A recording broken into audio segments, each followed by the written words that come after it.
Ashi had one rope of 6 hole 1/7 meter length and another of 4 hole 1/5 meter length. How much length of rope did Ashi have in all? Question में बताया है कि आशी के पास एक रोप है जिसकी लेंथ 6 होल 1/7 मीटर है और उसके पास एक और रोप है जिसकी लेंथ 4 होल 1/5 मीटर है। तो हमें ये बताना है कि उसके पास टोटल रोप की लेंथ कितनी है। इसके लिए हम इन दोनों को प्लस करेंगे। 6 होल 1/7 प्लस 4 होल 1/5। अब आप एक चीज़ याद रखिए कि जब दो फ्रैक्शंस को प्लस करना है, मिक्स फ्रैक्शन है, तो आप होल नंबर की वैल्यू सेपरेट कर लो। ये 6 आप अलग निकाल लो, ये 4 होल 1/5 का 4 आप अलग निकाल लो, इसको सेपरेटली आप प्लस कर लो। क्वेश्चन थोड़ा सा आसान हो जाएगा। 6 + 4 ये 10 हो गया। अब ये होल नंबर का पार्ट है, इसे आप अलग रखिएगा, इसको हम एंड में ऐड कर देंगे। अब बच गया सिर्फ फ्रैक्शन, तो 1/7 प्लस 1/5। आप इसको एलसीएम मेथड से भी ऐड कर सकते हैं। You can add it by LCM method और you can also add this by cross multiply method.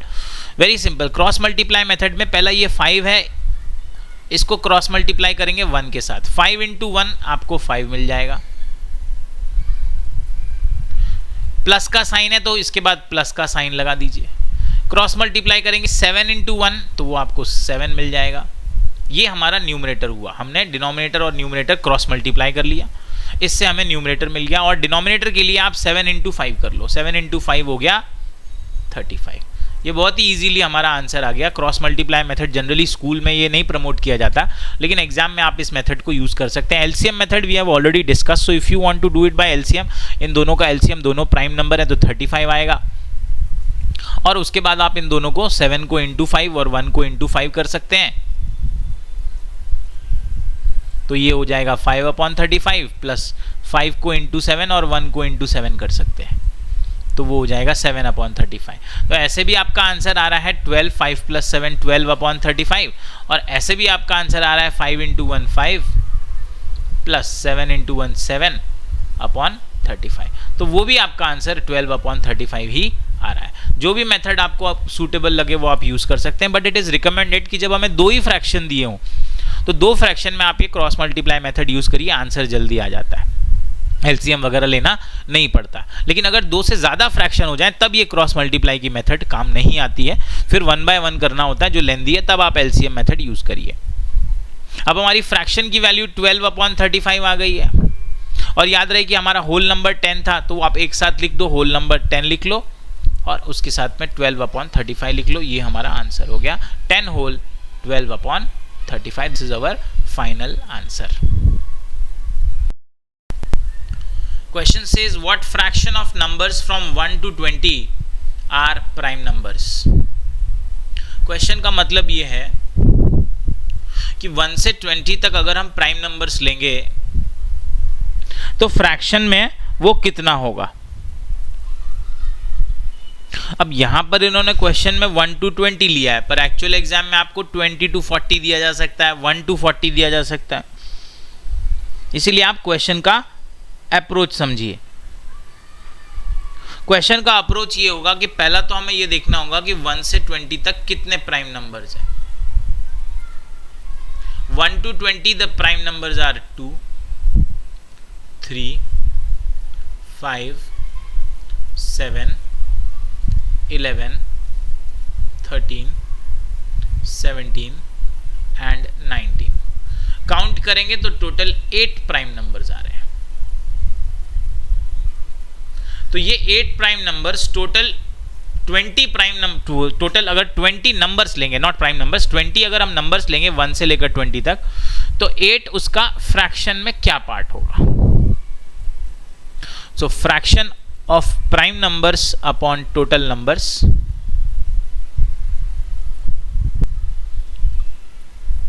Prime number आ रहे हैं 8, तो उसको आप न्यूमरेटर में लिख लो, टोटल नंबर्स हैं 20। 8/20 को आप सिंप्लीफाई कर लीजिए, लोएस्ट टर्म में लाइए, 4 2 ज़ा 8, 4 5 ज़ा 20. So numerator is 2, denominator is 5. Our answer is 2/5, which is option number A. Now friends, important to understand कि यहाँ पर इन्होंने क्वेश्चन 1 से लेकर 20 तक का दिया है, पर एक्चुअल एग्जाम में आपको 1 से 40 का भी पूछा जा सकता है, आपको 20 से 40 का भी पूछा जा सकता है. तो अप्रोच इसका ये होगा कि आप पहले तो जितने भी प्राइम नंबर्स आ रहे हैं वो आप काउंट कर लीजिए, and you have to be very careful. गलती से आपने गलत प्राइम नंबर चूज कर लिया तो भी आंसर में एरर हो जाएगा. तो पहला तो प्राइम नंबर्स ले लीजिए और उसको डिवाइड कर दीजिए जो टोटल नंबर्स बोले जा रहे हैं. टोटल अगर 1 से लेकर 20 है तो 20 नंबर्स होंगे, 1 से 40 है तो 40 नंबर, उससे आप उसे डिवाइड कर दीजिए, वो फ्रैक्शन का पार्ट रिप्रेजेंट करेगा. और उसके बाद आप उसे अगर लोएस्ट टर्म में वो आ रहा है तो लोएस्ट टर्म में जरूर लाइए. Answer here is option number A. Tanvi weighs 75 whole 3/4 kg and Manvi weighs 64 whole 7/17 kg, 7/16 kg. Who weighs more and by how much? हमें तन्वी का वेट दिया हुआ है जो है 75 whole 3/4 और हमें मानवी का वेट दिया हुआ है जो है 64 whole 7/16. अब इन्होंने पहला क्वेश्चन पूछा है कि किसका वेट ज्यादा है. अभी किसका वेट ज्यादा है ये तो देखकर ही आप बता सकते हैं, क्योंकि तन्वी का वेट तो 75 होल है तो इसकी वैल्यू 75 है और मानवी का 64 होल 7/16. तो डेफिनेटली आप होल नंबर के वैल्यूज को ही कैलकुलेट करके उसको ही देखकर आप बता सकते हो कि तन्वी का वेट है वो ज्यादा है. तो ये क्वेश्चन अगर सिर्फ वेट के बारे में होता तो हम बिना कुछ सॉल्व किए इसका आंसर डायरेक्ट लगाएंगे कि तन्वी का वेट ज्यादा है. लेकिन यहाँ एक और क्वेश्चन है कि कितना ज्यादा है, हाउ मच मोर है. उसके लिए हमें क्या करना पड़ेगा, तन्वी और मानवी के वेट को माइनस करना पड़ेगा. तो चलिए इनको माइनस करते हैं. 75 होल 3/4 माइनस 64 होल 7/16. अच्छा, जब आपको माइनस करने ये दो फ्रैक्शंस तो एक तो मेथड ये है कि आप इनको मिक्स फ्रैक्शन को फ्रैक्शन में ले आए. दूसरा मेथड ये है कि आप सिर्फ होल नंबर सेपरेटली माइनस करें, फ्रैक्शन सेपरेटली माइनस करें और एंड में एक साथ लिख दें. हम दोनों मेथड करेंगे. पहले हम मिक्स फ्रैक्शन को फ्रैक्शन में लाएंगे तो 4 × 75 करेंगे. 75 × 4 ये हो जाएगा 300 और उसमें आप +3 कर दो, ये बन गया 303/4 माइनस. अब हमें 64 होल 7/16 इसको मिक्स फ्रैक्शन को फ्रैक्शन में लाना है तो 16 और 64 हम मल्टीप्लाई करेंगे. Let us do that multiplication. 64 and 16 that is 6 4 ज़ा 24, 4 लिख लीजिए, 2 कैरी कर लीजिए. 6 6 ज़ा 36 + 2 38, 0 लगा लीजिए. 1 4 ज़ा 4 कर लीजिए एंड 1 6 ज़ा 6 कर लीजिए. दोनों को ऐड करेंगे. This is 4, this is 8 + 4 12, 2 carry 1. This is 1 + 3 4 + 6 10. तो ये आ गया 1024. Let's go back. 1024 में अब हमें 7 प्लस करना है. 1024 + 7 ये हो जाएगा 1031/16. अब इन दोनों को माइनस करना है तो हम डिनोमिनेटर सेम कर लेंगे. हम 4 को 16 बनाएंगे. 4 को 16 बनाना है तो × 4 और × 4 कर दीजिए.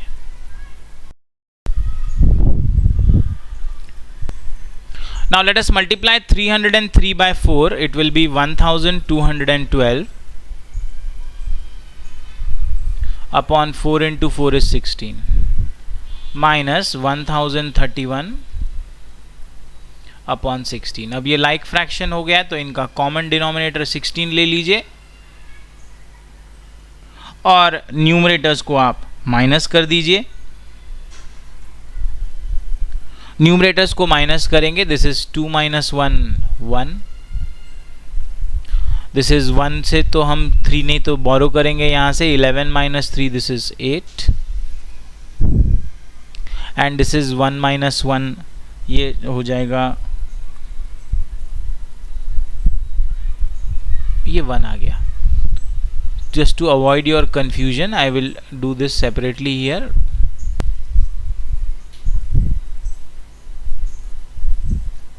This is 2 minus 1 1, borrow 11 minus 3 8, 1 minus 0 1, this is 181 और ये तो 0 हो गया। Answer is 181 upon 16. So we know that Tanvi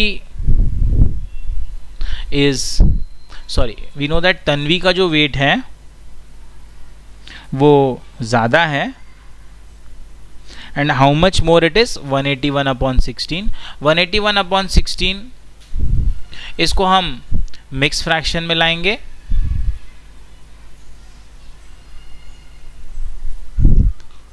sixteen one जा 16, this is 2, this is 1, again 16 ones are 16, subtracting this is 5. So our answer is 11 whole 5 upon 16, which is option number A. Sorry, D. Answer will be option number D. Tanvi weighs more by how much? By 11 whole 5 upon 16. Now we can solve this question using an alternate way, which is rather a easy way. Question says Tanvi weighs 75 whole 3 upon 4 kg and Manvi weighs 64 whole 7 upon 16 kg. Now अब ये तो whole number values देखकर समझ में आ गया कि तन्वी का 75 है और मानवी का 64 है, इसका मतलब तन्वी हैवी है, तन्वी का वेट ज़्यादा है। और कितना ज़्यादा है इसके निकालने के लिए माइनस करना है, तो माइनस करने के लिए सिंपल अप्रोच आप ऐसा करिए, 75 whole 3 upon 4 minus 64 whole 7 upon 16।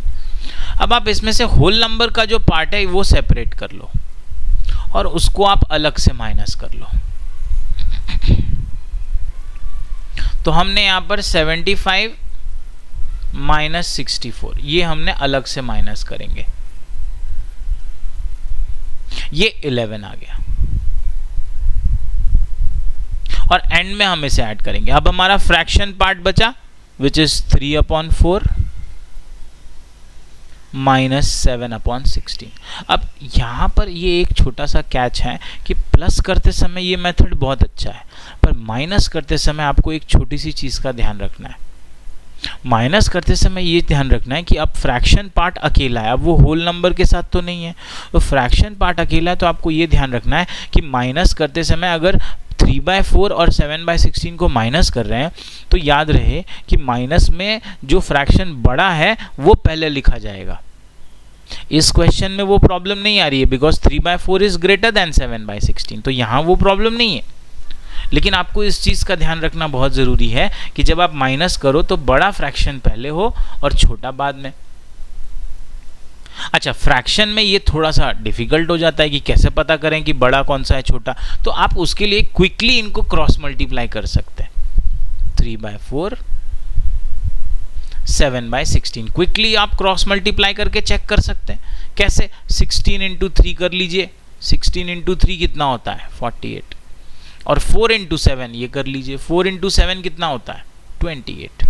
तो 48 बड़ा है, इसका मतलब 48 के ऊपर का फ्रैक्शन 3/4 क्या होगा, बड़ा होगा। तो यहाँ पर ये प्रॉब्लम नहीं है क्योंकि 3/4 ऑलरेडी बड़ा है, 7/16 छोटा है। लेकिन अगर उल्टा हो जाता, 7/16 पहले लिखा होता, जैसे तन्वी के वेट के साथ 7/16 होता और मानवी के वेट के साथ 3/4, तो हमें उल्टा माइनस करना पड़ता। इसीलिए माइनस करते समय थोड़ा आपको इस चीज़ का ध्यान रखना है कि बड़ा फ्रैक्शन पहले, मिक्स फ्रैक्शन में है तो बड़ा फ्रैक्शन पहले और छोटा बाद में लेना होगा। As we will proceed, we will keep on discussing कि कौन सा फ्रैक्शन छोटा है तो वो पहले लिखना है। चलिए 3/4 माइनस 7/16 करना है तो 4 को 16 बनाएंगे इंटू 4, 3 में भी करेंगे इंटू 4, ये हो जाएगा 12/16 माइनस 7/16। कॉमन डिनोमिनेटर ले लेना है 16 और 12 माइनस 7 ये हो गया 5। तो हमारी फ्रैक्शन की वैल्यू आ गई 5/16। और रिमेंबर हमारे होल नंबर वैल्यू 11 था, दोनों को एक साथ लिख दीजिए, that is 11 whole 5/16। Answer is Tanvi weighs more, how much? 11 whole 5/16, that is answer is option number D। तो अब यहाँ पर इस मेथड का एडवांटेज ये हो जाता है, जैसे इसके पहले मेथड में हमने क्या किया, 75 इंटू 4 किया प्लस 3 किया तो 303 आया, अपॉन 4 लिया, फिर 64 इंटू 16 किया तो 1024 प्लस 7 किया 1031 अपॉन 16 आया, फिर हमने 4 और 4 को 16 कन्वर्ट करने के लिए इंटू 4। तो ये प्रोसेस क्या है, थोड़ी लंबी हो जाएगी और एग्जाम में किलर हो सकती है आपके लिए, क्योंकि जल्दी जल्दी में कहीं आपने इंटू 4 के बजाय इंटू 3 लिख दिया, 12 के जगह 16 लिख दिया तो आंसर आपका टॉस पे चला जाएगा। And just to avoid this, ये मेथड हमारा थोड़ा बेटर हो जाएगा। लेकिन माइनस में आपको ध्यान ये रखना है कि दोनों में से बड़ा फ्रैक्शन कौन सा है, जो आप मेंटली भी देख सकते हो, क्रॉस मल्टीप्लाई करके चेक कर लो कि कौन सा बड़ा है तो वो पहले लिखना है।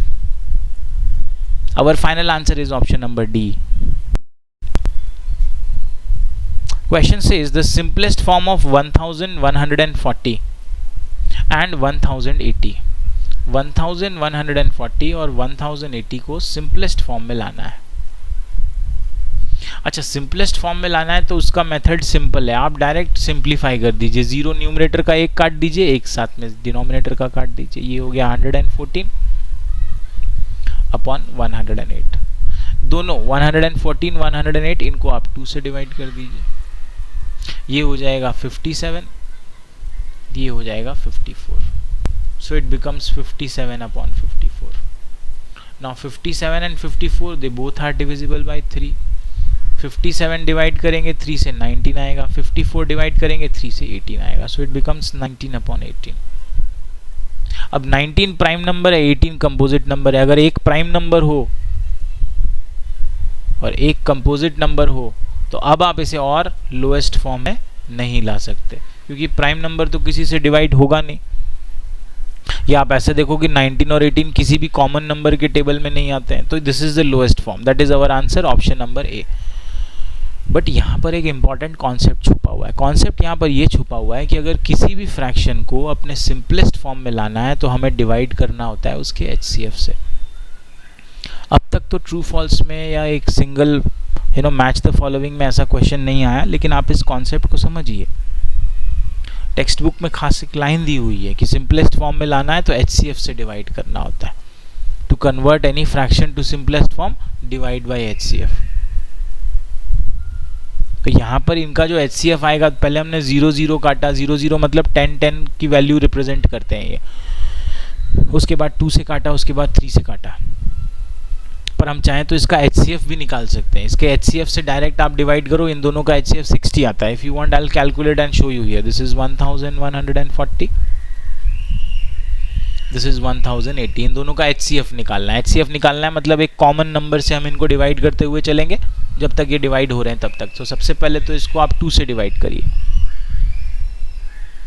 2 5 10 हो जाएगा, 1 कैरी, 2 7 14 हो जाएगा, 0 लगा दीजिए। ये 2 5 10 हो जाएगा, 2 4 8 हो जाएगा, 0 लगा दीजिए। नेक्स्ट 570 540 फिर से 2 से डिवाइड हो जाएंगे, 2 2 4 हो जाएगा, 1 कैरी हो जाएगा, 2 8 16 हो जाएगा, 1 कैरी हो जाएगा, 2 5 10 हो गया। दिस इज 2 2 4 1 कैरी हो गया, 2 7 14, 0 लगा दीजिए। 285 270 ये दोनों 5 से जा रहे हैं। रिमेंबर एचसीएफ में ऐसे नंबर लेना है जो दोनों को डिवाइड करे। दिस इज 5 5 25, 3 कैरी हो गया, 5 7 35, 5 5 25, 2 कैरी हो गया, 5 4 20, 57 54 इन दोनों को 3 से डिवाइड करिए।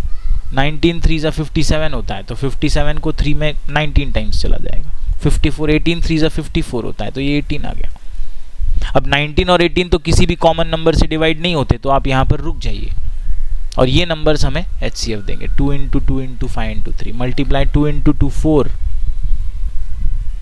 4 इंटू 5 20, 20 इंटू 3 HCF आ गया 60। तो अगर आप इसको 60 से डिवाइड करेंगे तो डायरेक्ट, ये लॉजिक इसके पीछे कॉन्सेप्ट यही बताना था कि किसी भी फ्रैक्शन को सिंपलेस्ट फॉर्म में लाना है तो HCF से डिवाइड करना है। अब वैसे कोई ज़रूरी नहीं कि आप HCF से ही डिवाइड करो, आप ये मेथड भी ले सकते हो, 0 कट किया, 2 से किया, 3 से किया और फाइनल आंसर निकाला। पर एग्जाम में अगर ट्रू फॉल्स में आ गया कि किससे डिवाइड करना होता है, तो आंसर आप लगाएंगे कि HCF से डिवाइड करना होता है अगर सिंपलेस्ट फॉर्म में लाना है तो। Question says Riya read 20 pages of a book containing 200 pages while Neha read 4/5 of the same book in a day. Who read more pages on that day and by how much? Classic question है, हर reference book में दिया है, कई exam में भी पूछा गया। Question का फॉर्मेट समझिए। There are two girls, Riya and Neha, दोनों एक बुक पढ़ रहे हैं और बुक के टोटल 200 पेजेस हैं। टोटल 200 पेजेस में रिया का उन्होंने बता दिया कि रिया तो पेजेस में कितना पेज पढ़ रही है, पेजेस में वो पढ़ रही है 20 पेजेस। पेजेस में बताया कि 20 पेज पर नेहा के साथ इन्होंने ट्रिक कर दिया। नेहा का इन्होंने नंबर ऑफ पेजेस नहीं दिए, नेहा के जो पेजेस हैं वो फ्रैक्शन में दे दिए। फ्रैक्शन में कितना पढ़ रही है वो, 4/5 ऑफ बुक, बुक का 4/5। तो आपको अब उसके पेजेस निकालने पड़ेंगे। कैसे निकालने पड़ेंगे? 4/5 ऑफ बुक में टोटल कितने पेजेस हैं उससे आप मल्टीप्लाई कर दो, 200 पेजेस हैं। 5 और 200 आप कट कर दो, ये 40 आ गया। 4 और 40 आप मल्टीप्लाई कर दो, ये 160 आ गया। तो इसका मतलब नेहा 160 पेजेस पढ़ रही है एक दिन में और रिया सिर्फ 20 पेजेस पढ़ रही है एक दिन में। अब इन्होंने क्वेश्चन में फिर जो आंसर पूछा वो इन्होंने फ्रैक्शन में पूछ लिया कि कौन ज्यादा पढ़ रहा है, तो ज्यादा तो नेहा पढ़ रही है। कितना ज्यादा पढ़ रही है? तो 160 माइनस 120 करना होगा। पर गड़बड़ यहां पर ये हो गई कि इस वैल्यू को भी उन्होंने फिर से फ्रैक्शन में दे दिया, तो 140 पेजेस नेहा ज्यादा पढ़ रही है। पर इन्होंने पूछ लिया कि फ्रैक्शन में बताओ, तो कोई आसानी से आप कर सकते हैं इसको। 140 पेजेस को आप फ्रैक्शन में कन्वर्ट कर लीजिए। 140 पेजेस हैं, अपॉन टोटल पेजेस से आप डिवाइड कर लो, 140 अपॉन 200 कर लो। ये 0 0 कट कर लिया, 14 और 20 को 2 से कट कर लो, 2 7 जा 14 हो गया, 2 10 जा 20 है। तो आंसर आ गया 7/10 वो ज्यादा। How much more she is reading? 140 तो पेजेस में है, लेकिन फ्रैक्शन में क्या है? 7/10 है। ये इसका एक अप्रोच। दूसरा अप्रोच ये था कि नेहा का फ्रैक्शन में 4/5 है, रिया का पेजेस में है, तो उसके पेजेस को आप फ्रैक्शन में ले आओ, 20 अपॉन 200 कर लो, तो वो हो जाता है 1/10। कैसे? 0 0 काट लेंगे, 2/20 1/10 होता है अगर 2 से कट करो। दोनों को फ्रैक्शन में लेके कंपेयर करके माइनस कर लो आप, बट वो फ्रैक्शन में करना थोड़ा सा लेंदी हो जाएगा।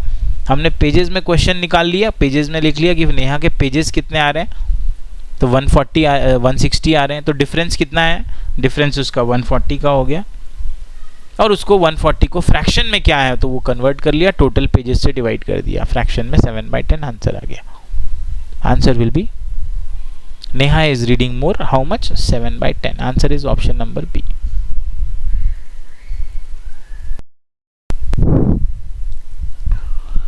Question says Raju exercised for 4/5 of an hour while Divyam exercised for 3/8 of an hour. By how much Divyam exercised less than Raju? दो लोगों की बात है, राजू की और दिव्यम की, दोनों एक्सरसाइज करते हैं। राजू करता है 4/5 of an hour, मतलब 1 घंटे का 4/5। तो आप इसको मिनट में भी निकाल सकते हैं। 4/5 of an hour का मतलब होता है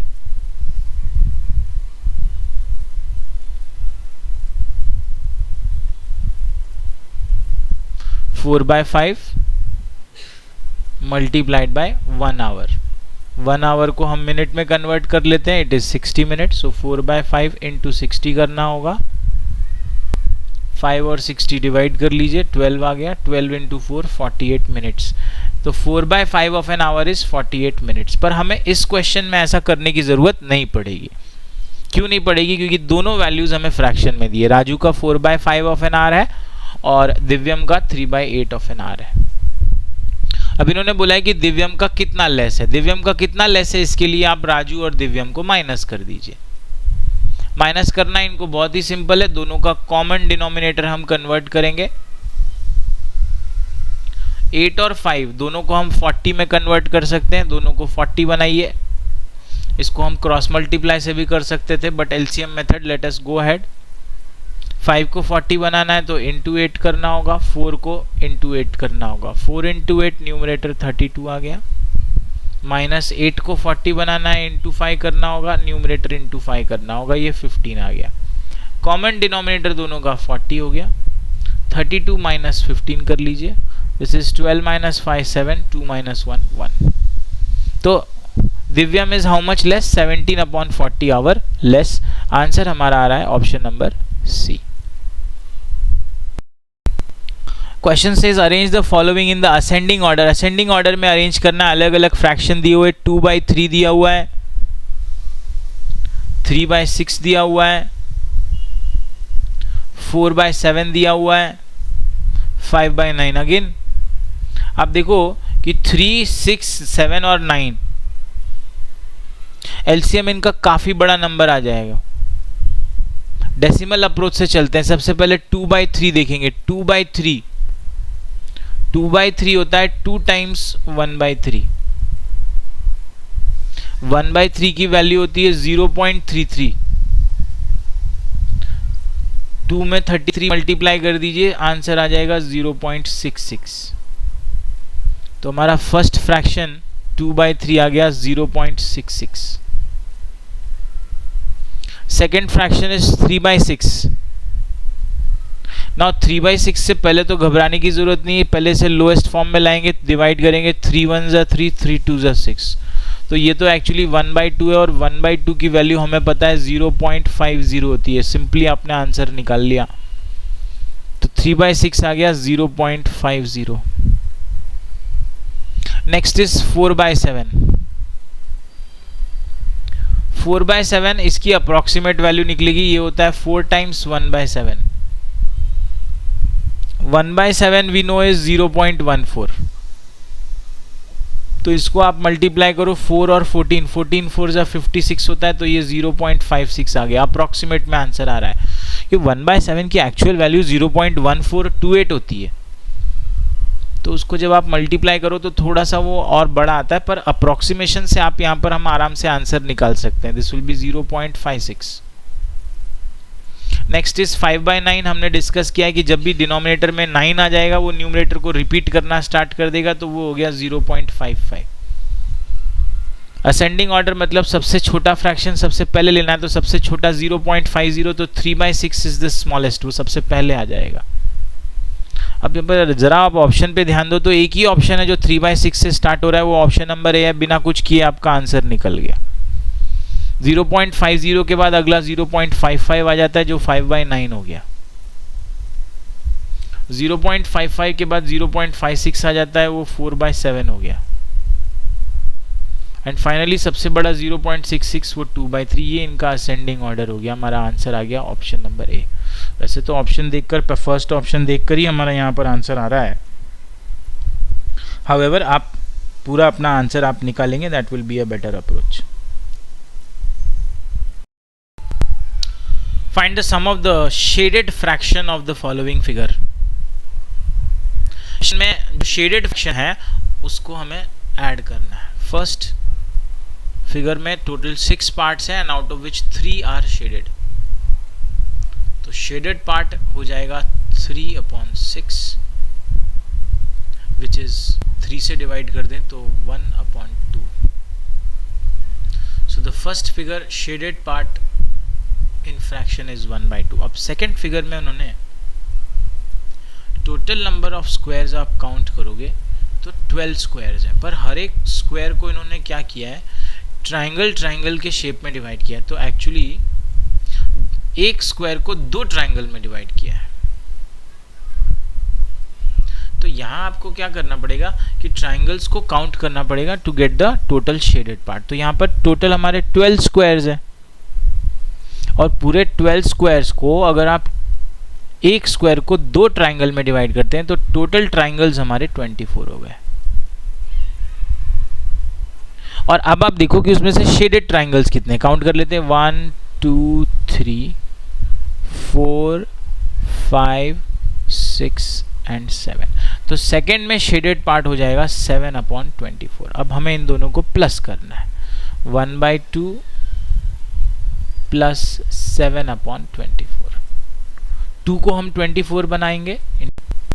now to add this fraction we will convert 2 to 24। 2 को 24 बनाना है तो इंटू 12 कर दीजिए, न्यूमरेटर भी इंटू 12 कर दीजिए, दैट इज 12/24 प्लस 7/24। दोनों को प्लस करेंगे, कॉमन डिनोमिनेटर 24, न्यूमरेटर प्लस कर दीजिए, 12 plus 7, answer is 19/24। That is option number सी।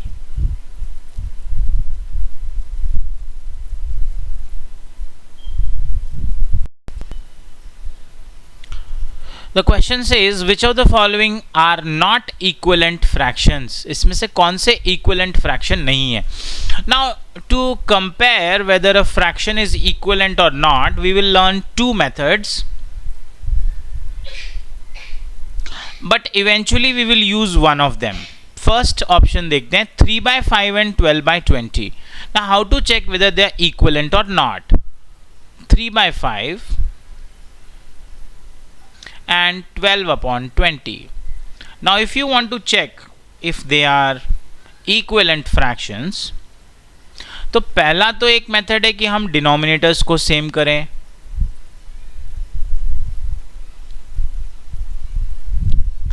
दूसरा मेथड है कि हम फ्रैक्शन को लोएस्ट टर्म में लाकर कंपेयर करें, और थर्ड मेथड है cross multiply. Let us look at all of the methods one by one। Now the first method is to make the denominator same। अच्छा, ये डिनोमिनेटर 5 है और दूसरा डिनोमिनेटर 20 है, हम इन दोनों को सेम करते हैं। 5 को 20 बनाएंगे, इंटू 4 करेंगे, न्यूमरेटर भी इंटू 4 करेंगे, 3 इंटू 4 12, 5/4, 5 इंटू 4 20। तो 3/5 हो गया 12/20। राइट हैंड साइड भी है, ये दोनों फ्रैक्शन 12/20, तो ये दोनों अब इक्वल हो गए। So we can say that they are equivalent fractions. This is the first method जहां पर हम डिनोमिनेटर्स को सेम कर रहे हैं। सेम करने के लिए यहां तो हमने सिंपली 5 इंटू 4 कर दिया तो सेम हो गया, अदरवाइज हम एलसीएम का भी यूज कर सकते हैं। That is the first way। Another method of checking whether they are equivalent fraction or not, whether they are equal fraction or not, is to convert it into lowest term। Let us see that method। Now coming to the second method of converting the fraction into lowest term। Now 3/5 is already in the lowest term because both 3 and 5 are prime numbers, और prime numbers तो किसी से divide होंगे नहीं, इसका मतलब ये already अपने लोएस्ट फॉर्म में है। But 12 and 20 we can divide by 2 and we can divide by 4। हम इसको 4 से डिवाइड कर लेते हैं, तो 4 3s are 12 हो गया, 4 5s are 20 हो गया। So it becomes 3/5 and now we can see that both the fractions are equal, so we can say that they are equivalent fractions। This is the second method of checking whether the fractions are equivalent or not, to bring one of the fraction into the lowest term। Now the third method is the cross multiply। Cross multiply में आप 3 और 20 को multiply कर लो, 3 और 20 को multiply करके आप यहां लिख लो 3 इंटू 20 विच इज 60, और दूसरा क्रॉस मल्टीप्लाई आप 5 और 12 को कर लो, इसको आप इधर लिख लो, 5 इंटू 12 इज ऑल्सो 60। तो अगर ये दोनों क्रॉस मल्टीप्लीकेशन की वैल्यू सेम आ रही है, इसका मतलब the two fractions 3/5 and 12/20 are equivalent fractions. So these are the three ways of checking whether the two fractions are equivalent or not. अब सबसे कॉमन मेथड है डिनोमिनेटर्स को सेम करना। अगर वो आपको नहीं समझ में आ रहा, आप लोएस्ट टर्म में कन्वर्जन कर लीजिए या क्रॉस मल्टीप्लाई कर लीजिए, any of the methods you can use. Now let us go back to the question. So the first fraction 3/5 and 12/20. When we converted the denominator 5 to 20, हमने into 4 किया, numerator में भी into 4 किया, तो ये हो गया 12/20, which is the equivalent fraction। तो हम देख रहे हैं कि फर्स्ट ऑप्शन तो हमारा इक्विवेलेंट आ रहा है और हमें ढूंढना है कौन सा इक्विवेलेंट नहीं है। Let's go to the option B, 5/12 and 20/48. Now हम 12 को 48 में कन्वर्ट कर सकते हैं, डिनोमिनेटर सेम कर सकते हैं, बिल्कुल कर सकते हैं। 12 इंटू 4 48 होता है, तो न्यूमरेटर भी 5 इंटू 4 कर दीजिए। This will be 20/48 and the second fraction is also 20/48, so we see that this is also a equivalent fraction। तो ऑप्शन बी भी हमारा इक्विवेलेंट फ्रैक्शन है, तो वो हमारा आंसर नहीं होगा। Let's check the third option C, it is 3/8 and 24/64। Can we make the denominator same? Yes, we can convert 8 to 64. How? Multiply by 8, numerator also multiplied by 8. 3 into 8 is 24 upon 8 into 8 is 64. And again we see that these two fractions are also equal, so they are also equivalent fraction. So option C is also equivalent, it is not our answer. So अगर first 3 option नहीं है answer, इसका मतलब definitely D is our answer, but let's check it. 5/6 and 35/36. Now can we convert 6 to 36? Yes, multiply by 6, numerator also multiply by 6. So this is 5 into 6, 30/36. This is 35/36. So I see that again these two fractions are not equal. Denominator तो हमने same किया, पर numerator same नहीं आ रहा है, means these are not equivalent and that is our answer. तो equivalent fraction check करने के लिए तीनों में कोई भी मेथड आप यूज कर सकते हैं, पर इम्पॉर्टेंट पार्ट ये रहेगा कि आपको टेबल्स पर कमांड आना ज़रूरी है और उसी से आपको लोएस्ट टर्म में कन्वर्ट करना भी बहुत आसान हो जाता है। Answer is option number D here.